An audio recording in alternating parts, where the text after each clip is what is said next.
Ladies and gentlemen, please welcome the Honorable Rand Paul, U.S. Senator from Kentucky.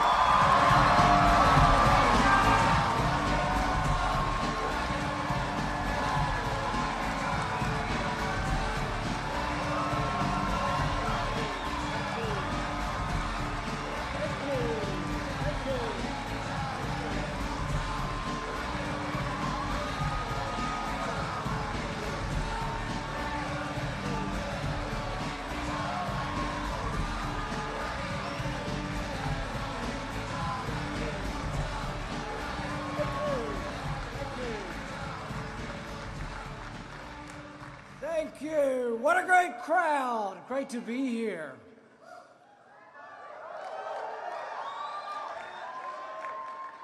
Imagine with me for a moment. Imagine a time when liberty is again spread from coast to coast. Imagine a time when our great country is again governed by the Constitution. Imagine a time when the White House is once again occupied by a friend of liberty.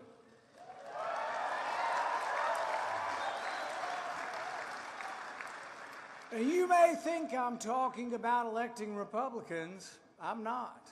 I'm talking about electing lovers of liberty.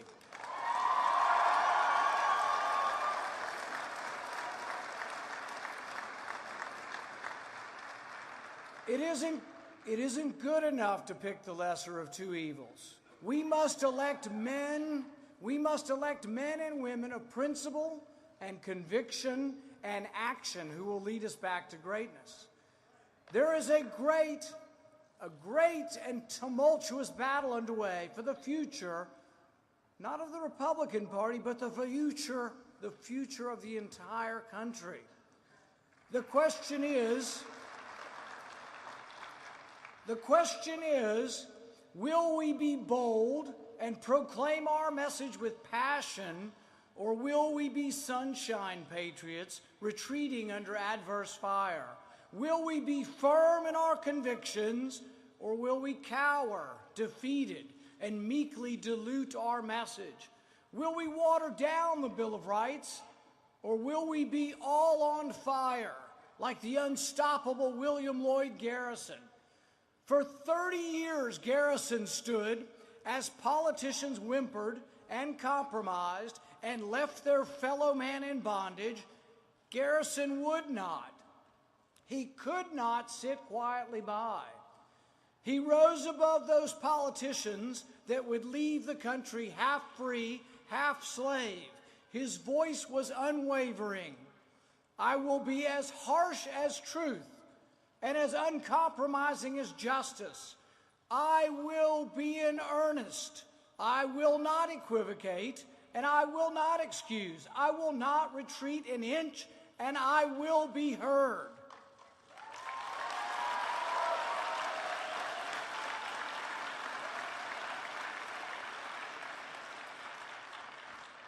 Will you, America's next generation of liberty lovers, will you stand and be heard?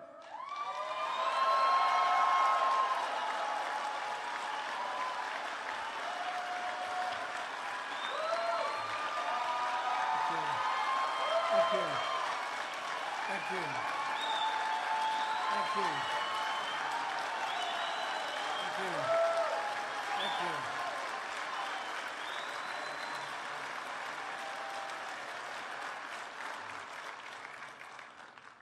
The Sons of Liberty, who fought against British soldiers writing their own warrants, would today make a bonfire of secret orders issued by federal police. The Sons of Liberty risked everything to guarantee your right to a trial by jury. They would today call out to the president. They would say, "We will not be detained, spied upon, nor have our rights abridged. We will not submit, and we will not trade our liberty for security. Not now, not ever."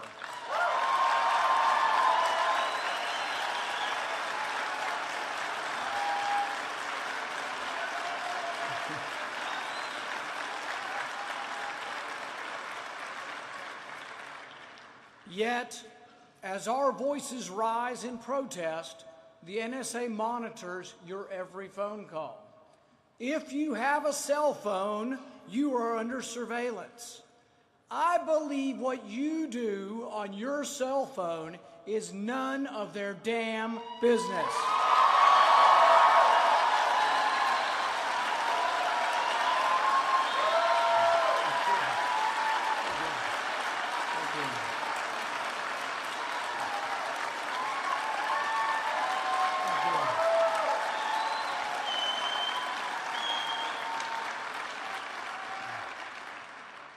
I believe this is a profound constitutional question. Can a single warrant be applied to millions of Americans' phone records, emails, credit cards? The government says, and I'm telling you the truth, this is what your government maintains. They say you don't own your records, that your visa statement does not belong to you. I disagree. The Fourth Amendment is very clear. Warrants should be issued by a judge. Warrants must be specific to the individual. A single warrant for millions of American phone records hardly sounds specific to the individual. Warrants are supposed to be based on evidence of probable cause that an individual has committed a crime. Generalized warrants that don't name an individual and seek the records of millions of individuals goes against the very fabric of the Fourth Amendment. John Adams wrote that James Otis's protest against generalized warrants was the spark that began the American Revolution. There's a great battle going on. Don't forget it. There is a great battle going on. It's for the heart and soul of America. The Fourth Amendment's equally as important as the Second Amendment, and conservatives cannot forget this.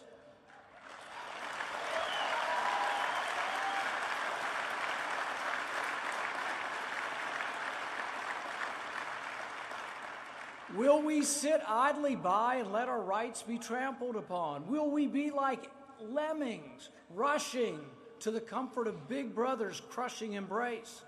Or will we stand like men and women of character and say, we are free, and no man, no matter how well-intentioned, will take our freedom from us?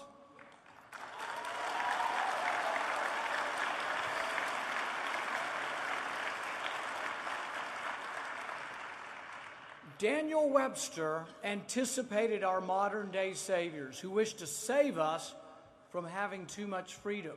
He wrote, "Good intentions will always be pleaded for every assumption of authority.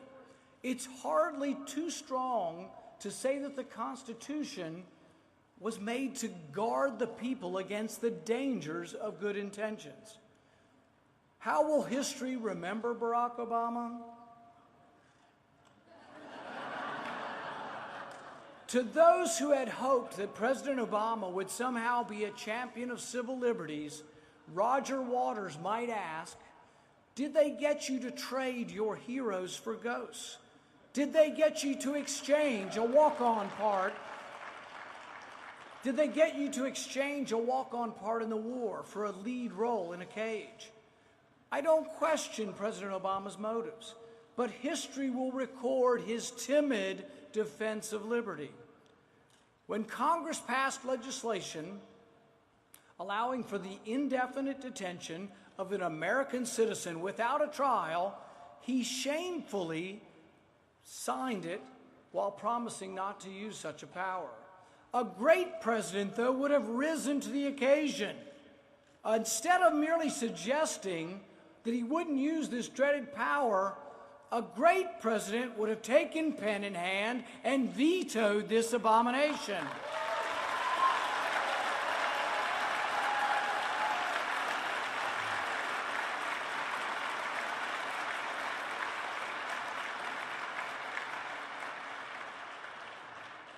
A great president would have loudly proclaimed, Congress cannot and must not overturn the right to a trial by jury. A great president would have protected us from the prying eyes of the NSA. A great president would have proclaimed, "I will not abide it. The Constitution will not abide it."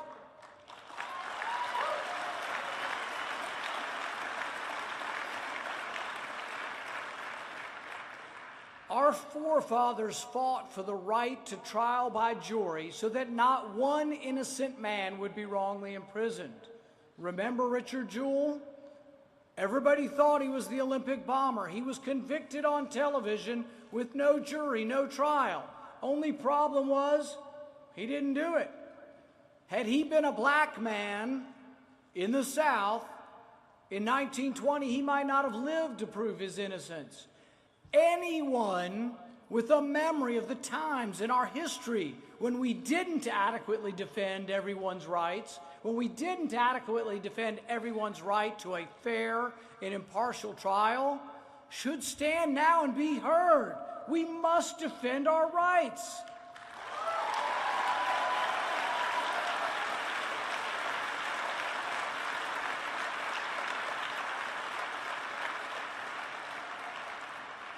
Justice cannot occur without a trial.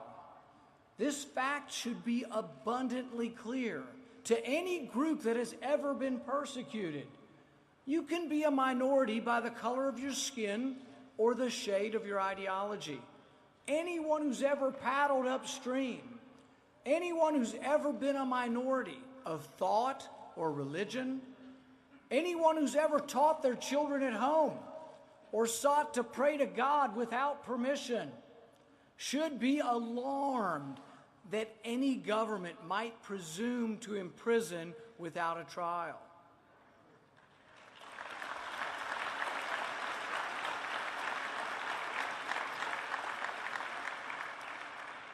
Whether you are black or brown or white, man or woman, you should fear a government that maintains the authority to imprison without trial, without a jury.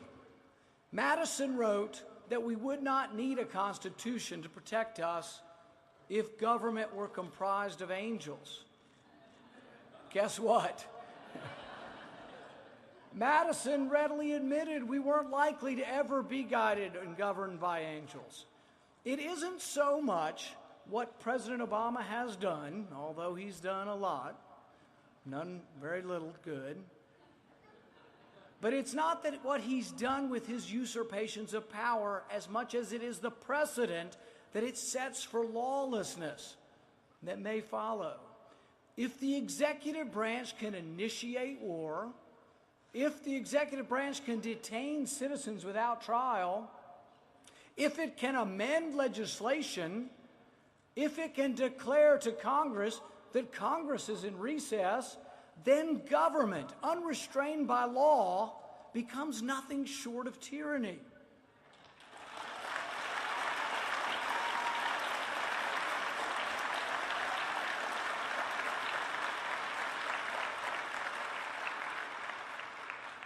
Montesquieu recognized this. He wrote that when the executive branch usurps the legislative authority, when the president says, "I can write the laws, watch me," he's got a pen, he's got a phone, he doesn't care what the law is, a tyranny will ensue, and we must stop this president from shredding the Constitution.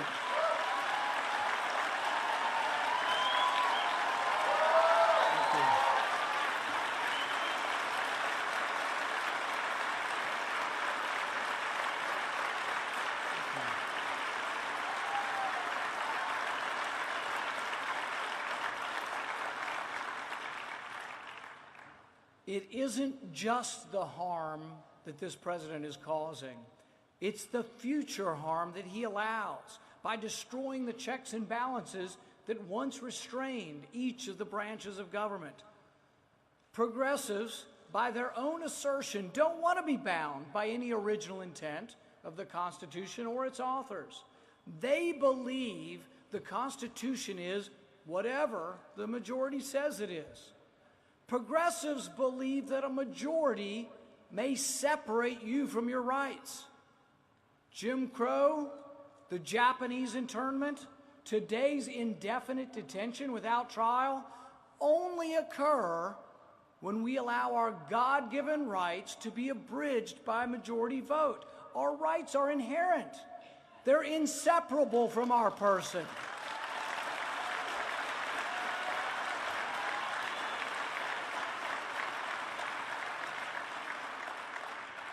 Our rights are innate. They come from our Creator, and no government can take them away from us.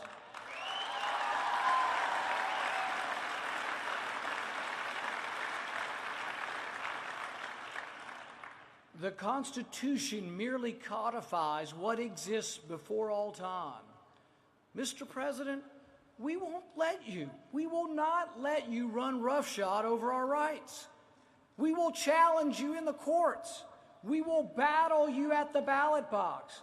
Mr. President, we will not let you shred our Constitution.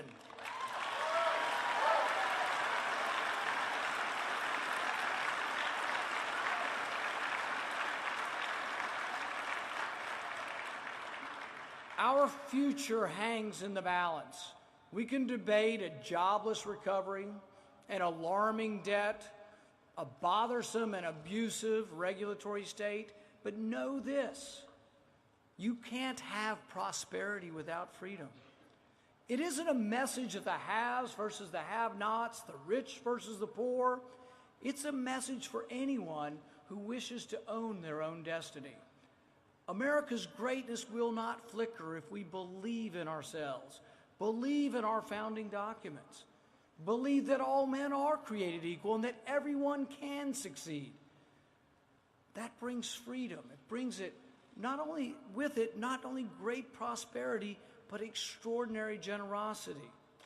Anybody think it's great to be poor in Cuba? America's the most generous nation on earth. We can't forget about it, but it came with our freedom. They go together.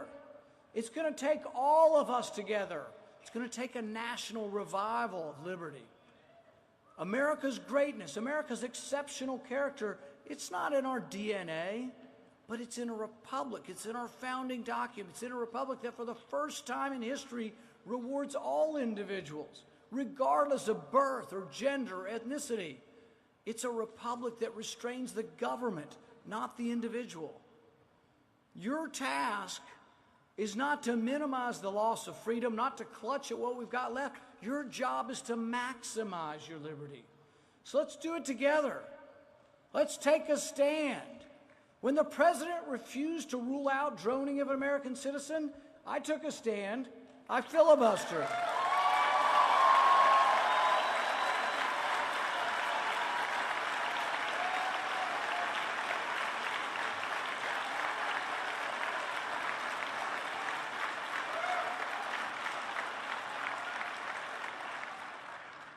Some things are worth fighting for.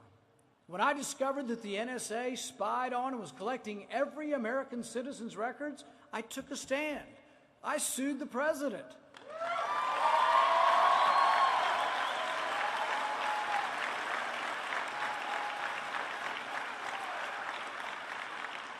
It is decidedly not a time for the faint of heart.